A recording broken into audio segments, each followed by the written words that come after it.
जय हिंद साथियों, मैं हूं धनंजय दाकड़, हिंदी विशेषज्ञ। एक बार फिर से मैं आपके सामने आया हूं हिंदी के इतिहास का अंतिम भाग लेकर। आज हम इस अध्याय को यहां पर समाप्त करेंगे इस भाग में, तो चलिए जल्द से इसको शुरू करते हैं। जैसा कि आप देख सकते हैं, ये हमारा YouTube channel next classes the future begins here. यहाँ पर हम आपको MPPSC, UPSC, SSC, bank, railway, Vyapam की कंप्लीट कॉम्पिटेटिव एग्जाम्स की तैयारी कराते हैं। हमारे स्टार एजुकेटर्स जो यहाँ आपको पढ़ाते हैं, सभी के सभी जो टीचर्स हैं अपने अपने विषय में विशेषज्ञ हैं।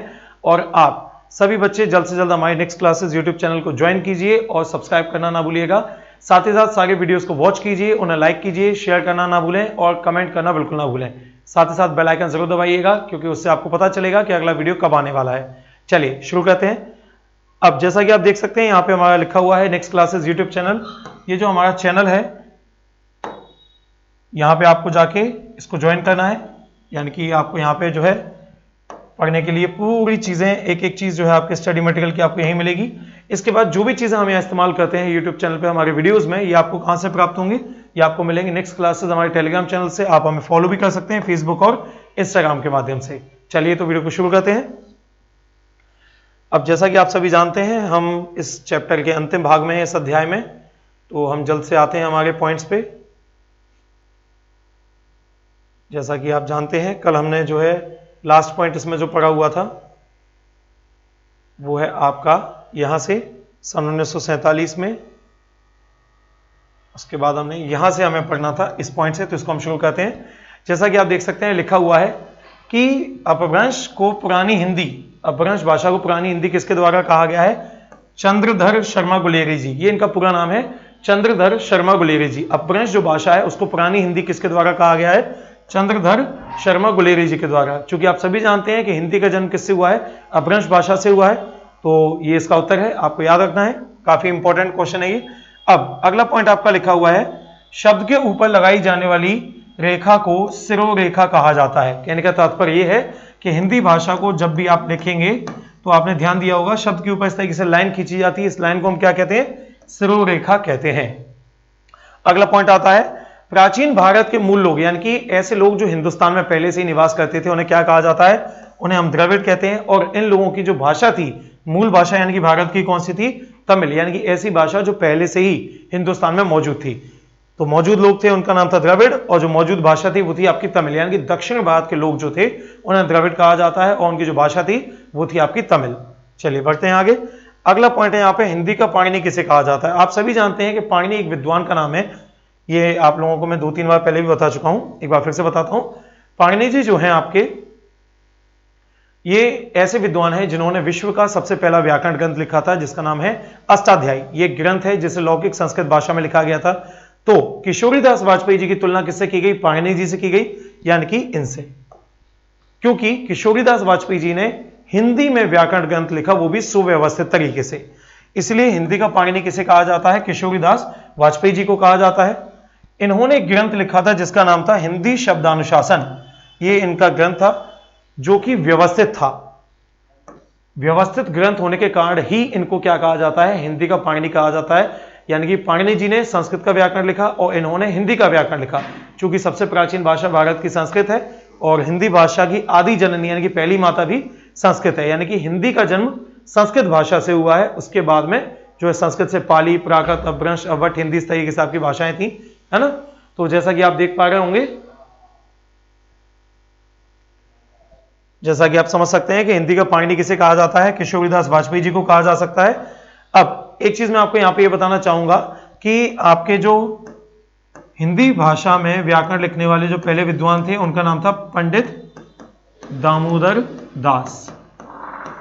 ये वो विद्वान है जिन्होंने हिंदी का पहला व्याकरण ग्रंथ लिखा था, और ग्रंथ का नाम था इनका, यहां पे लिख लेते हैं हम ऊपर, उक्ति व्यक्ति।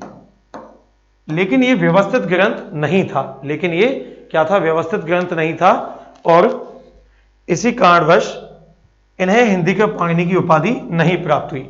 लेकिन किशोरीदास वाजपेयी जी ने जो ग्रंथ लिखा जिसका नाम था हिंदी शब्दानुशासन, इन्हें क्या कहा गया? इसके लिए आपका हिंदी का पाणिनि कहा गया, क्योंकि इन्होंने जो ग्रंथ लिखा वो कैसा था? व्यवस्थित था। चलिए बढ़ते हैं आगे अगले पॉइंट पे। अगला पॉइंट है हमारा कि विश्व में लगभग कितने ऐसे विश्वविद्यालय हैं जो हिंदी भाषा को पढ़ाते हैं? तो पूरे विश्व में आपके 150 यानी कि 150 विश्वविद्यालय ऐसे हैं, यानी कि ऐसी यूनिवर्सिटीज हैं जो पूरे विश्व में आपकी हिंदी भाषा को पढ़ाती हैं। ऐसे कितने विश्वविद्यालय हैं आपके? 150 विश्वविद्यालय हैं।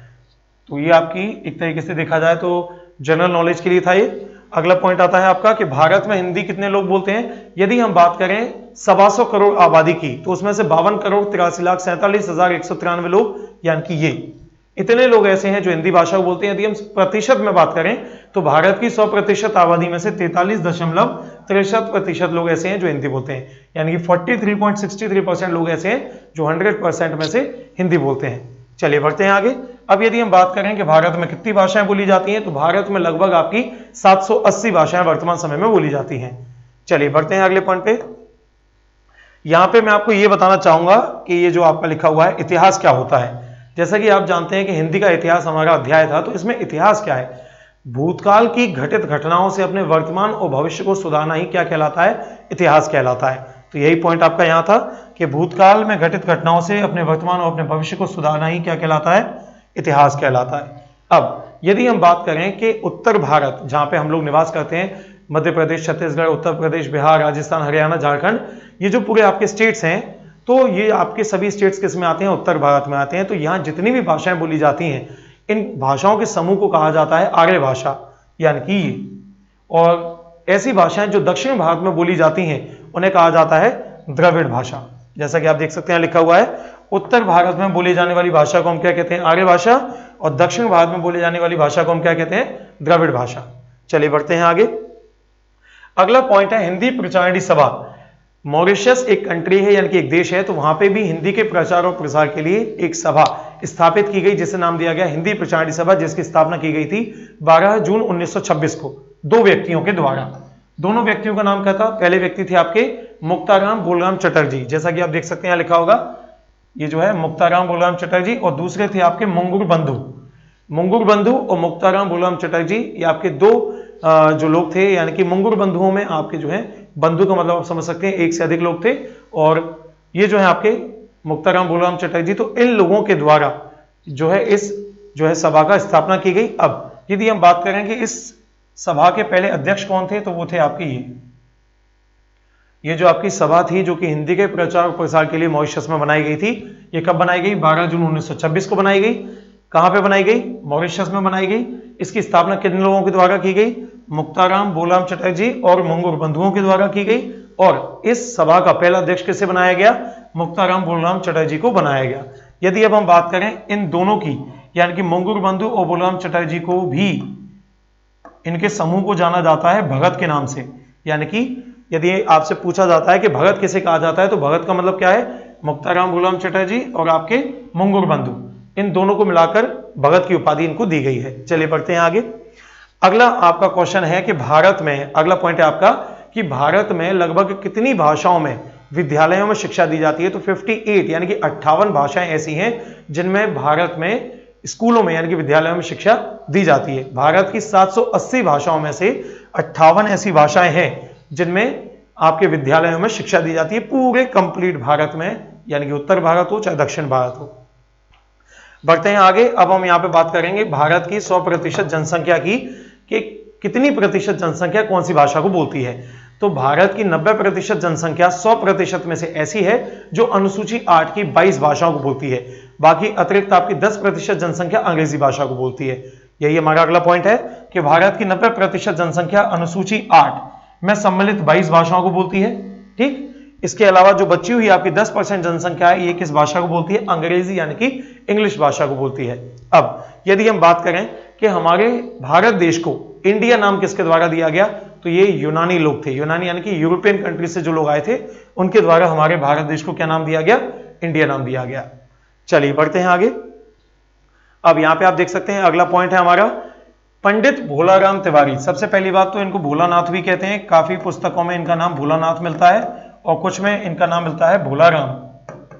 तो पंडित जी यानी कि पंडित भोलाराम तिवारी या भोलानाथ तिवारी, दोनों में से कुछ भी आपको ऑप्शन में दिखाई दे, दोनों ही सही हैं। इन्होंने क्या किया? अपभ्रंश भाषा को 7 भागों में बांटा। अपभ्रंश भाषा वही भाषा है जिससे हिंदी का जन्म हुआ है, और हिंदी अपभ्रंश इन सभी की आदि जननी यानी पहली माता संस्कृत है ना।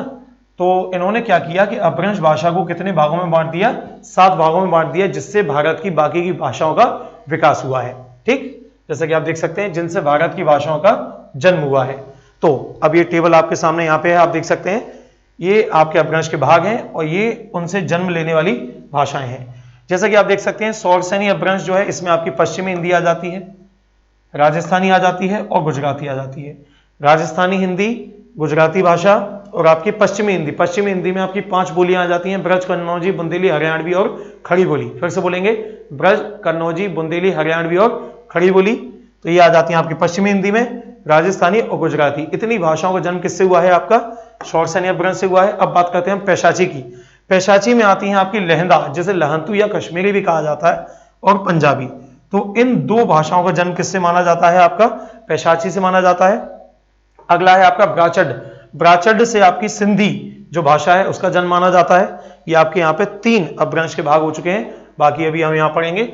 खस जो आपका अगला भाग है, इससे आपका पहाड़ी हिंदी का जन्म माना जाता है। पहाड़ी हिंदी में आपकी जो है 3 भाषाएं यानी कि 3 बोलियां आ जाती हैं, नेपाली, कुमाऊनी और गढ़वाली।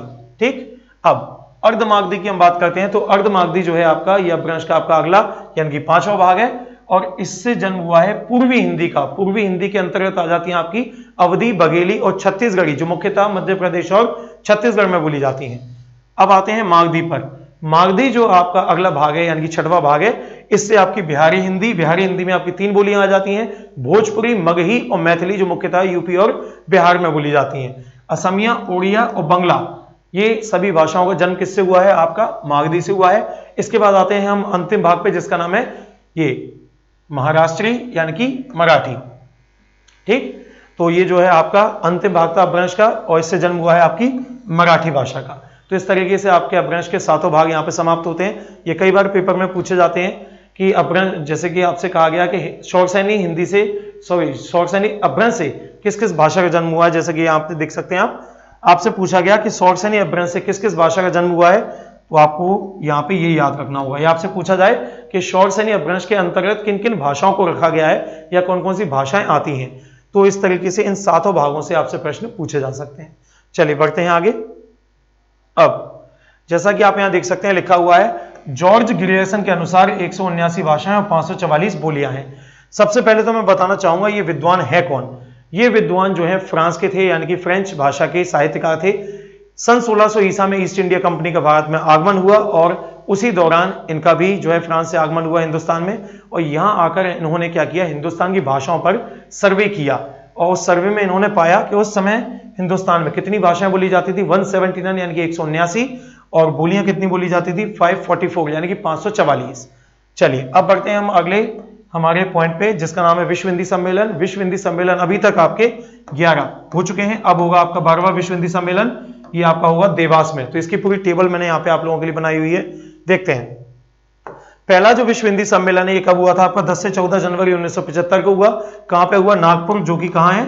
भारत में। तो ये आपका पहला विश्व हिंदी सम्मेलन हुआ था। इसी कारण से प्रत्येक 10 जनवरी को विश्व हिंदी दिवस मनाया जाता है। इसी कारण से प्रत्येक 10 जनवरी को विश्व हिंदी दिवस जो है मनाया जाता है।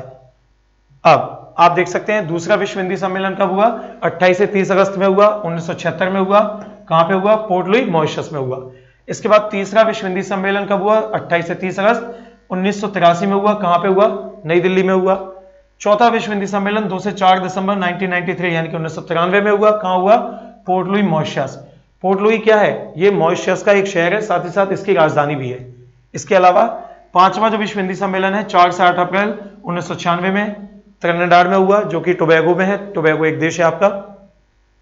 छठवां जो विश्व हिंदी सम्मेलन है ये कहां हुआ आपका? कब हुआ? 14 से 18 सितंबर 1999 में। कहां पे हुआ? ये हुआ आपका लंदन में।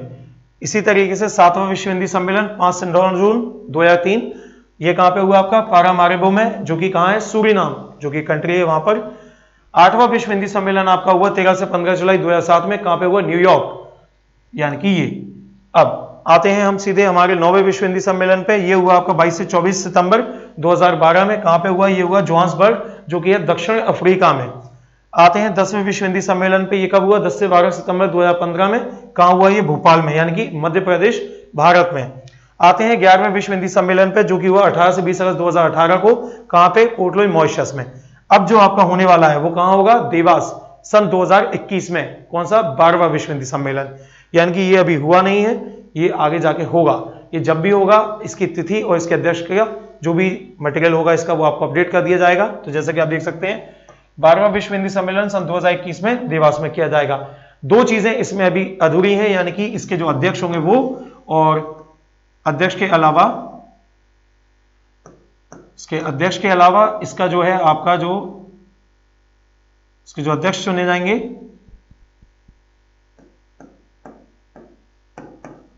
इसके अध्यक्ष का जो निर्धारण होगा वो उसी समय पे किया जाएगा, यानी कि इसकी तिथि और जो है आपके अध्यक्ष, यानी दो चीजें जो है अभी इसका निर्धारण होना बाकी है।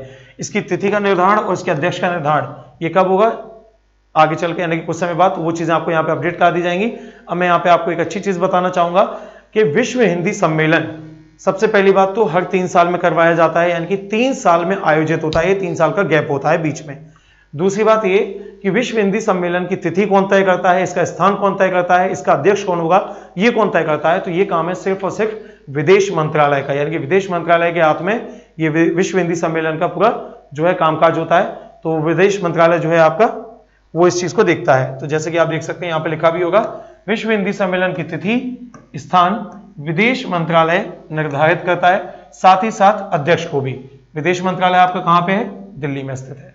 ठीक, वापस आते हैं यहाँ पे। अब हम बात करते हैं विश्व की सबसे लोकप्रिय भाषा पे जिसे कहा जाता है हिंदी, यानी कि पूरे विश्व भर में यदि देखा जाए भले ही हिंदी किसी भी नंबर पे आपकी बोली जाती है, लेकिन हिंदी विश्व में सबसे लोकप्रिय भाषा पे आती है। अब मैं आपको यहाँ जानकारी ये देना चाहूंगा कि अभी कुछ समय पहले कुछ चीजें अपडेट हुई हैं हमारे हिंदी जो हमारा हिंदी सब्जेक्ट है इसमें, तो हिंदी जो है अब आपकी तीसरे स्थान पर बोली जाती है पूरे विश्व में। ठीक, उसके बावजूद भी विश्व की सबसे लोकप्रिय भाषा हिंदी को ही माना जाता है। चलिए बढ़ते हैं अगले पॉइंट पे। यदि हम बात करें कि विश्व में कुल कितनी भाषाएं बोली जाती हैं, तो वो है आपकी 3000 भाषाएं, लेकिन इन 3000 भाषाओं में से मान्यता प्राप्त भाषाएं कितनी, 2796, यानी कि तो आप समझ गए होंगे विश्व में कितनी भाषाएं बोली जाती हैं आपकी 3000, और इनमें मान्यता प्राप्त कितनी है आपकी 2796। बढ़ते हैं अगले पॉइंट पे। अगला पॉइंट है आपका विश्व में कुल कितनी लिपियों का प्रचलन है, यानी कि विश्व में जो आपकी 3000 भाषाएं बोली जाती हैं जिनमें मान्यता प्राप्त है आपकी 2796, इनको लिखने के लिए कितनी लिपियां प्रचलन में है वर्तमान में, तो आपका उत्तर है ये, यानी कि 400 लिपियां ऐसी हैं जिनके माध्यम से 2796 भाषाओं को लिखा जाता है। चलिए अगला पॉइंट है आपका विश्व में कुल कितने देश हैं, तो विश्व में आपके अभी वर्तमान में 216 देश हैं। तो इस तरीके से आपने ये लास्ट पॉइंट तो पढ़ ही लिया है अभी कि विदेश मंत्रालय जो होता है वो विश्व हिंदी सम्मेलन का पूरा कामकाज देखता है। तो इस तरीके से इस चैप्टर को हम यहाँ पे समाप्त करते हैं। ये आपका अंतिम यहाँ पे पॉइंट था, यानी कि इस अध्याय के सभी मुख्य बिंदु यहाँ पे समाप्त होते हैं। तो बहुत बहुत धन्यवाद बेटा आप सभी का हमारे साथ यहाँ पे जुड़ने के लिए। आप सभी बच्चे नेक्स्ट क्लासेस यूट्यूब चैनल को सब्सक्राइब करना बिल्कुल ना भूलें। सारे वीडियोस को लाइक कीजिए, शेयर कीजिए, कमेंट कीजिए और नोटिफिकेशन का जो बेल आइकन है उसको दबाना बिल्कुल ना भूलें। तो मिलते हैं फिर आपसे अगले अध्याय के साथ में बहुत जल्द। धन्यवाद, जय हिंद।